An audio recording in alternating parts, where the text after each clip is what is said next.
मोदी सरकार ने बड़ा दांव चलकर विपक्ष की तैयारियों की हवा निकाल दी है। भाजपा को घेरने के लिए मुंबई में इंडिया गठबंधन की बैठक की तैयारी कर रहे विपक्ष को सरकार ने तगड़ा झटका दिया है। खबर है कि एक देश एक चुनाव की दिशा में सरकार ने बड़ा कदम उठा लिया है।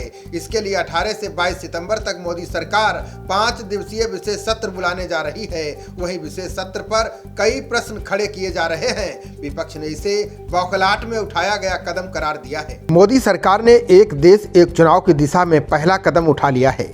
सरकार ने इसकी संभावनाओं पर विचार के लिए एक कमेटी का गठन भी कर दिया है। इस कमेटी का अध्यक्ष पूर्व राष्ट्रपति रामनाथ कोविंद को बनाया गया है। कमेटी के सदस्यों पर भी नोटिफिकेशन जारी होने वाला है। दूसरी ओर विपक्षी पार्टियों ने सरकार के इस कदम पर सवाल उठाए हैं। कांग्रेस ने सवाल किया है कि अभी इसकी क्या जरूरत है, पहले महंगाई, बेरोजगारी जैसे मुद्दों का निवारण होना चाहिए। बता दें कि पीएम मोदी कई बार खुले मंच से एक देश एक चुनाव की पैरवी कर चुके हैं। ऐसे में यहाँ सबसे बड़ा सवाल है कि इससे देश में क्या बदलाव आएगा, साथ ही इससे क्या फायदा होगा। इस बारे में चुनावी विश्लेषकों का मानना है कि भारत ऐसा देश है जहां हमेशा चुनाव होते रहते हैं। हर राज्यों में अलग अलग चुनाव होते हैं। ऐसे में सभी के एक साथ चुनाव होने से देश का बहुत ज़्यादा धन बचेगा, यानी चुनावों की वित्तीय लागत बेहद कम हो जाएगी। वहीं बार बार प्रशासनिक स्थिरता, सुरक्षा बलों की तैनाती में होने वाली परेशानी खत्म हो जाएगी। साथ ही राजनीतिक दलों की वित्तीय लागत भी कम होगी। इसका सबसे ज़्यादा लाभ राज्यों को होगा।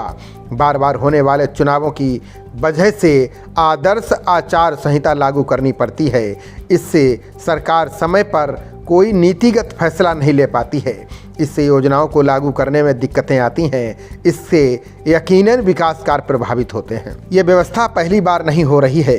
बता दें कि साल 1951-52 में लोकसभा और सभी राज्यों की विधानसभाओं के चुनाव एक साथ हुए थे। इसके बाद 1957, 1962 और 1967 में भी लोकसभा और सभी विधानसभाओं के चुनाव एक साथ हुए थे।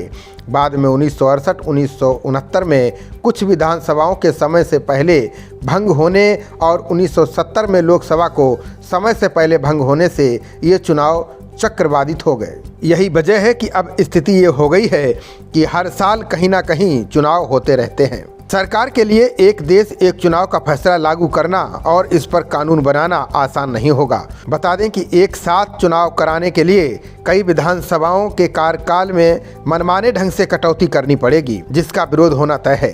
राजनीति के जानकारों का मानना है कि एक देश एक चुनाव अगर देश में लागू हो जाता है तो इसका सबसे ज़्यादा नुकसान क्षेत्रीय दलों को होगा। लोकसभा चुनाव में आमतौर पर मतदाता राष्ट्रीय मुद्दों के आधार पर और राष्ट्रीय पार्टी को वोट देना पसंद करते हैं। ऐसे में अगर लोकसभा चुनाव के साथ ही विधानसभा चुनाव होंगे तो क्षेत्रीय दलों को इसका भारी नुकसान झेलना पड़ेगा। छत्तीसगढ़ के डिप्टी सीएम टीएस सिंहदेव ने एक देश एक चुनाव के मुद्दे का समर्थन किया है। उन्होंने कहा कि व्यक्तिगत स्तर पर मैं एक देश एक चुनाव का स्वागत करता हूँ। ये नया नहीं, पुराना ही आइडिया है। खबरों का सिलसिला जारी रहेगा। देखते रहिए जनप्रवाद। नमस्कार।